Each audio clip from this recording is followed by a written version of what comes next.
करते हैं, यूनिट 10 का नाम क्या है? यूनिट 10 है सर्कल। क्या है बेटा? यूनिट 10 का नाम क्या है? सर्कल। हिंदी में बोले तो वृत्त। क्या है? वृत्त। सर्कल या वृत्त की बात करते हैं। देखिए सर्कल को पूरा समझ लेते हैं आज। सर्कल में होता क्या क्या है, क्या नहीं होता है, चाहे पढ़ी हो चाहे ना पढ़ी हो। ठीक है, तो पूरा सर्कल समझाता हूँ मैं तुम्हें, होता क्या क्या है इसमें सर्कल में। ये क्या है बेटा? सर्कल होता है। ठीक है, इसे बीच वाले को क्या बोलते हैं? जिन्होंने पढ़ा है और जिन्होंने नहीं पढ़ा है वो सबके लिए है। इसे क्या बोलते हैं हम लोग? केंद्र। केंद्र बोलते हैं कि नहीं बोलते? या सेंटर बोलते हैं? क्या बोलते हैं? सेंटर। ये क्या है बेटा मेरा? सेंटर। क्या है? सेंटर या केंद्र। क्या बोला जाता है सर्कल का? केंद्र बोला जाता है, सेंटर बोलते हैं। अब देखिए केंद्रक, ये क्या है? अगर सेंटर से, केंद्र से मैं कोई लाइन खींच दूं ऐसे यहाँ पे, तो ये क्या बन जाती है? ये रेडियस। रेडियस। ये भी क्या है? रेडियस। ये भी क्या है? रेडियस। तो इसे क्या बोलते हैं? रेडियस। क्या बोला जाता है इसे? रेडियस। यानी कि हिंदी में बोलते हैं इसे त्रिज्या। क्या बोला जाता है बेटा? त्रिज्या। और एक रेडियस ये हो गई मेरी, और एक रेडियस ये हो गई। एक आर ये हो गई और एक आर ये हो गई। दो रेडियस मिलकर क्या बनाती हैं? डायमीटर बनाती हैं। क्या बनाती हैं? डायमीटर या व्यास। डायमीटर। डायमीटर या क्या बनाती हैं? व्यास बनाती है। और दो रेडियस मिलकर क्या बनाती है? एक व्यास या मतलब क्या बनाती है? डायमीटर या व्यास बनाती है। तो इसका मीन्स क्या हुआ? एक पॉइंट बन गया क्या कि डायमीटर होता है वो रेडियस का कैसा होता है? डायमीटर रेडियस का आधा होता है, डबल होता है। यानी कि व्यास त्रिज्या का कैसा हो जाता है? दोगुना होता है। यानी कि diameter is double, diameter is 2 times है। देखो diameter is 2 times of radius. यानी कि डायमीटर रेडियस का कितना हो जाता है? 2 टाइम्स हो जाता है। यानी कि व्यास त्रिज्या कैसा होता है बेटा? दुगना होता है। कैसा होता है बेटा? दुगना होता है। व्यास त्रिज्या कैसा हो जाता है? और दुगना। और त्रिज्या व्यास की कैसी होती है? आधी होती है। क्या होती है? आधी। यानी कि radius is half. Radius is one half of diameter. ये दोनों उल्टियां बन सकती हैं। यानी कि त्रिज्या व्यास की कैसी होती है बेटा? त्रिज्या व्यास की आधी होती है। त्रिज्या व्यास की कैसी होती है? आधी होती है। कोई डाउट नहीं है। ये केंद्र हो गया। ठीक है, ये सेंटर, ये सेंटर या केंद्र हो गया। ये मेरी रेडियस हो गई है। और ये क्या हो गया? डायमीटर हो गया। अब चीज देखिए एक और। अच्छा, एक सर्कल में, एक वृत्त में कितनी त्रिज्या हो सकती हैं? एक वृत्त में कितनी त्रिज्या या कितनी रेडियस हो सकती है? देखना, इनफाइनाइट रेडियस हो सकती है कि नहीं हो सकती? खींचते जा। कितनी हो सकती है? इनफाइनाइट होंगी, अनंत होंगी कि नहीं होंगी? यानी कि यहाँ से लेकर यहाँ तक खींचते जाओ, इनफाइनाइट रेडियस आएंगी। कितनी आएंगी? Infinite radius. अगर मैं व्यास की बात करूं तो कितने व्यास हो सकते हैं एक सर्कल में? देखो एक सर्कल में कितने व्यास हो सकते हैं, कितने डायमीटर? ये सेंटर है और डायमीटर हमेशा कहाँ से ऊपर जाता है? सेंटर से ऊपर जाता है कि नहीं जाता? 1 2 3 4 5 बहुत सारे जा सकते हैं कि नहीं जा सकते? खींचते जाओ। ऐसे नहीं आ रहा समझ में? ऐसे कितने डायमीटर हो सकते हैं? इनफाइनाइट डायमीटर हो सकते हैं। अनंत व्यास हो सकती हैं, अनंत त्रिज्याएं हो सकती हैं। यानी कि इनफाइनाइट रेडियस हो सकती है और इनफाइनाइट डायमीटर हो सकते हैं। ठीक है। अच्छा, एक पॉइंट से होकर कितनी लाइंस जा सकती हैं? इनफाइनाइट लाइन जाती है एक पॉइंट से होकर। कितनी जाती हैं? इनफाइनाइट। ये भी तो नहीं जाएगी, देखना। नहीं, ये भी गई, ये भी गई, ये भी गई, ये भी गई, तो इनफाइनाइट लाइन जा रही है कि नहीं जा रही है, पॉइंट से होकर, कोई डाउट? तो यहाँ पे एक सेंटर एक पॉइंट ही जैसा तो है, सेंटर एक ही तो पॉइंट है, तो यहाँ से कितनी लाइन जा सकती है, इनफाइनाइट लाइन जा सकती है कि नहीं जा सकती? ठीक है, ये बात समझ में आई? अब देखिए देखना, इनफाइनाइट लाइन हो गई मेरी। अब बताओ मुझे, और इसको क्या बोलते हैं, जो सर्कल है इसकी ऊपर ऊपर वाली पर, इसको क्या बोलते हैं? वैसे इसमें बाउंड्री है ना, ये पूरी की पूरी है कि नहीं है? इस बाउंड्री को क्या बोलते हैं? सरकमफेरेंस बोलते हैं। क्या बोलते हैं? सरकमफेरेंस, सरकमफेरेंस बोलते हैं, यानी कि परिधि बोला जाता है। क्या बोला जाता है बेटा? परिधि बोला जाता है। क्या बोला जाता है इसे? परिधि। वृत्त की इसे क्या बोलेंगे हम लोग? परिधि बोलते हैं। कोई डाउट यहाँ तक किसी को नहीं है? अब देखिए असली कहानी चालू होती है अब तुम्हारी। ये क्या है? सर्कल, इसे सर्कल की सरकमफ्रेंस या परिधि बोला जाता है, वृत्त की परिधि बोला जाता है कि नहीं बोला जाता? और पैरेलल कितनी टेंजेंट हो सकती हैं? समांतर स्पर्श रेखाएं कितनी हो सकती हैं इस पर? दो। यानी कि पैरेलल कितनी हो सकती है? देखना, एक पॉइंट एक दूसरे को कभी काटेंगे नहीं, इंटरसेक्ट करेंगे एक दूसरे को, कभी प्रतिच्छेद करेंगी एक दूसरे को नहीं। तो केवल कितनी रेखाएं जा सकती हैं? पैरेलल, समांतर स्पर्श रेखा कितनी हो सकती है एक वृत्त पर? दो ही तो हो सकती हैं, दो से ज्यादा तो नहीं हो सकती। यानी कि एक सर्कल से होकर कितनी टेंजेंट निकल सकती है? पैरेलल टेंजेंट कितनी हो सकती है? ओनली 2 पैरेलल टेंजेंट हो सकती है कि नहीं हो सकती? कोई डाउट यहाँ तक किसी को नहीं है? नोट। ये कौन आ गई? मम्मी की रोटी। अब क्यों सही बना है एकदम झकास। हाँ देखिए जरा, ये क्या है बेटा? टेंजेंट है, स्पर्श रेखा है। ये क्या है मेरी? स्पर्श रेखा, या क्या बोलते हैं इसे? टेंजेंट बोलते हैं। क्या है मेरी? टेंजेंट है कि नहीं है? ये स्पर्श रेखा है। अब बताओ ये क्या है? सेंटर। अगर मैं सेंटर से, और ये क्या है यहाँ पे टच कर रही होगी इसको, यहाँ पे एक छोटे से पॉइंट पे टच कर रही होगी। साइकिल का पहिया देखा है तुम लोगों ने? साइकिल का पहिया तो जमीन पे कितना टच करता है जो बताओ? एकदम एक पॉइंट पे टच करता है, ऐसे पूरा का पूरा ऐसे टच नहीं करता। साइकिल का पहिया करता है ऐसे टच? नहीं, एक पॉइंट पे टच करता है, केवल एक पॉइंट पे। वैसे ही ये साइकिल का पहिया है, वो भी इस पर क्या कर रहा है? टच कर रहा है सीधा सीधा। और सेंटर से ये सीधा सीधा क्या बनता है? यहाँ पे जो रेडियस होती है वो इसके ऊपर क्या होती है? परपेंडिकुलर होती है। क्या होती है? परपेंडिकुलर होती है। रेडियस होती है ना, त्रिज्या होती है, वो स्पर्श रेखा पर क्या होती है? लंब होती है या परपेंडिकुलर होती है। क्या होती है? परपेंडिकुलर या लंब होती है। कहीं भी खींचो, इधर भी खींचो, रेडियस सीधी की सीधी जाएगी, तब भी क्या मानी जाएगी? वो उस पर लंब मानी जाएगी, परपेंडिकुलर मानी जाएगी। कहीं भी खींचते जाओ तुम तो हमेशा रेडियस स्पर्श रेखा पर क्या मानी जाएगी? लंब मानी जाएगी। जैसे कि ये देखना, ये स्पर्श रेखा है कि नहीं है? अगर मैं यहाँ से खींच दूं तो भी ये भी परपेंडिकुलर हो जाएगी, वो तो हो जाएगी नहीं हो जाएगी? लंब हो जाएगी कि नहीं हो जाएगी? लंब का मतलब तो समझते हो ना, जहाँ कितने डिग्री का कोण बन जाए? 90 डिग्री का कोण बन जाए वो क्या हो जाता है? लंब हो जाता है। 90 डिग्री का एंगल बन जाता है वो क्या बन जाती है? वहां पर लंब बन जाता है कि नहीं? परपेंडिकुलर बन जाता है कि नहीं बन जाता?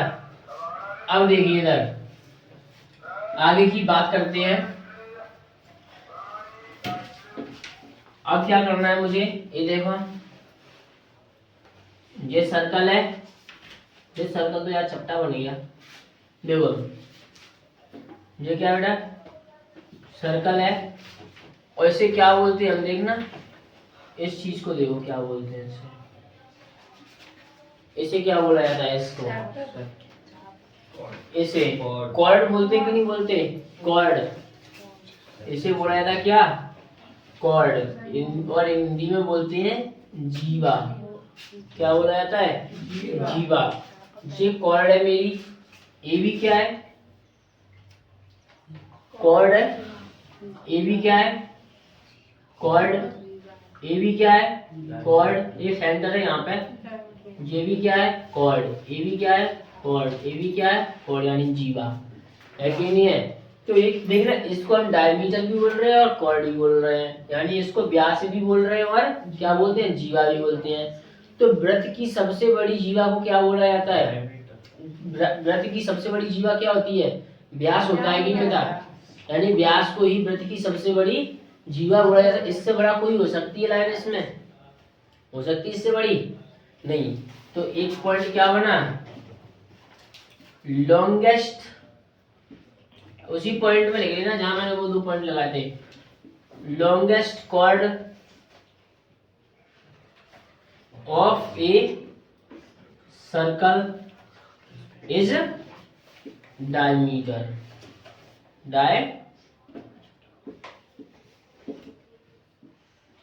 डायमीटर, यानी कि longest chord of circle, circle की सबसे बड़ी जीवा को क्या कहते हैं, सर्कल की सबसे बड़ी जीवा क्या है, व्यास है।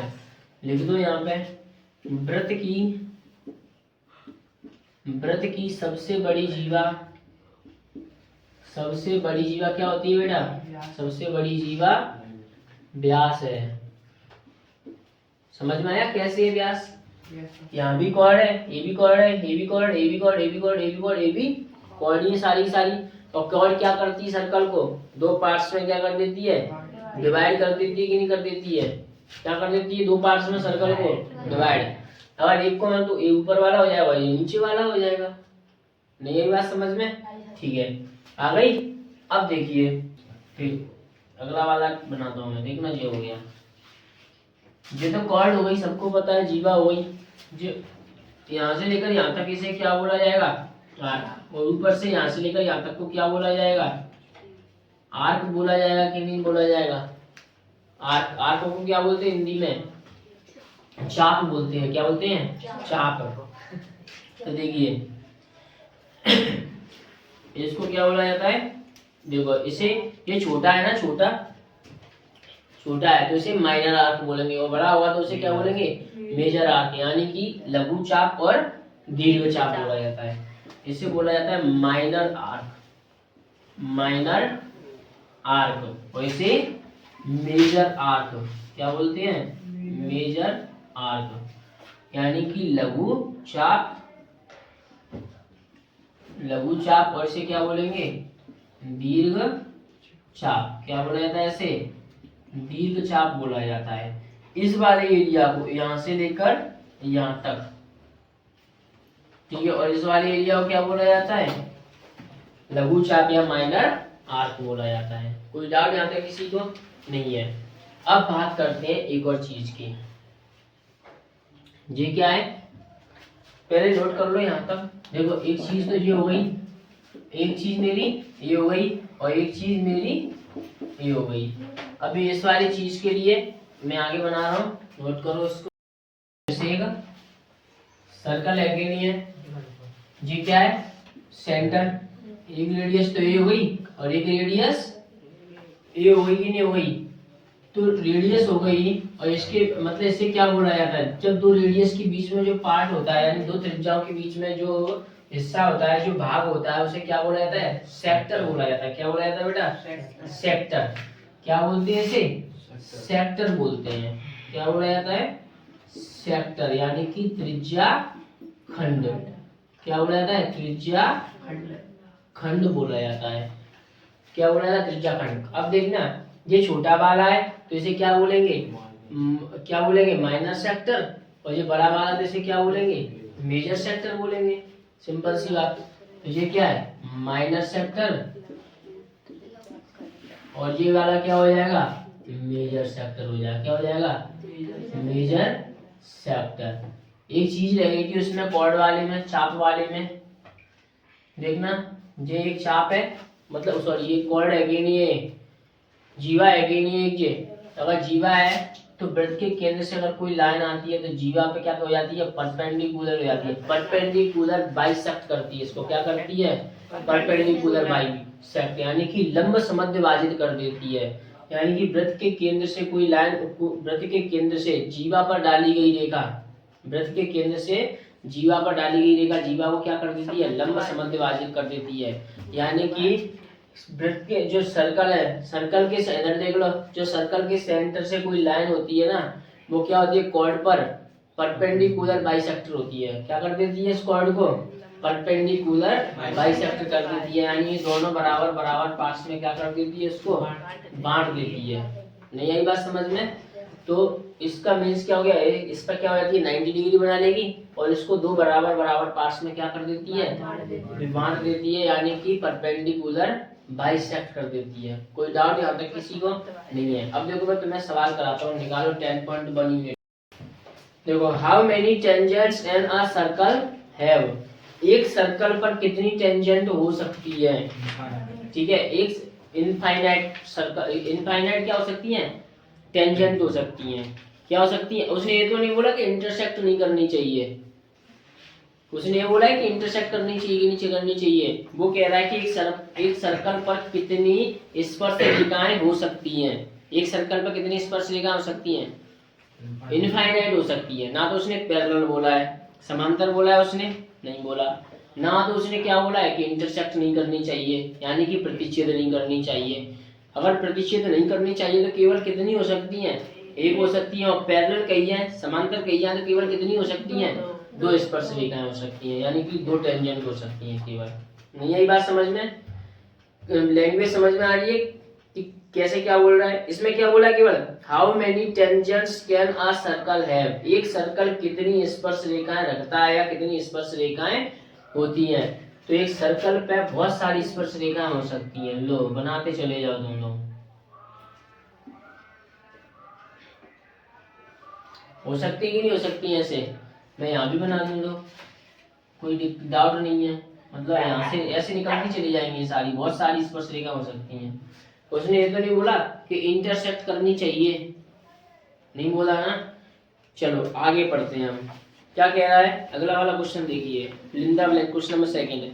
ए tangent of a circle intersect it in point, ध्यान से सुनना, a tangent to a circle, एक सर्कल की स्पर्श रेखा इंटरसेक्ट इट इन, यानी कि उसको केवल प्रतिच्छेद करती है।